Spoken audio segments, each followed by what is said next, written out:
now wife and I took a trip through the desert a couple weeks ago, and one of the first stops we visited was the Blythe Intaglios.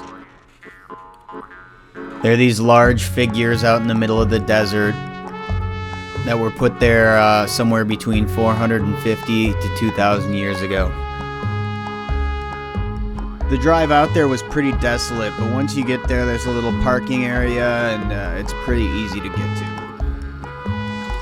Most of the intaglios are found throughout southeastern California, with all the human figures only existing along the Colorado River.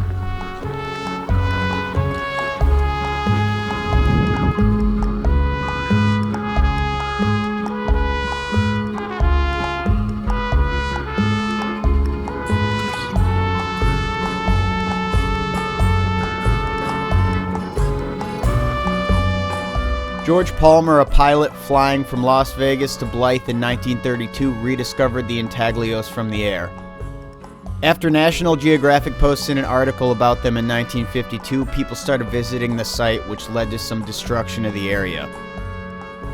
And in 1974, they put up the fences that are now there. We got back in the car and headed through the desert, somewhat adjacent to Route 66.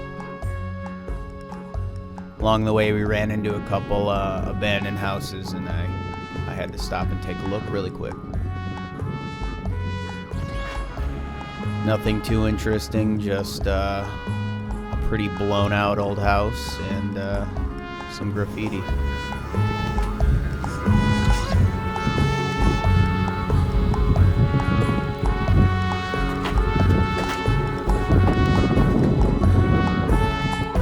I like the wood siding on this one. And Tom fucking Hanks.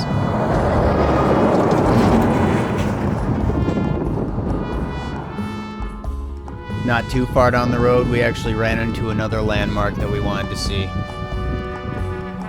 This is the Mojave shoe station. There are a ton of shoes hanging from an old abandoned gas station with some other cool art painted around. It's not really known how this was started, but apparently there was an actual tree that shoes hung from, but after the tree collapsed, it moved to the metal gas station.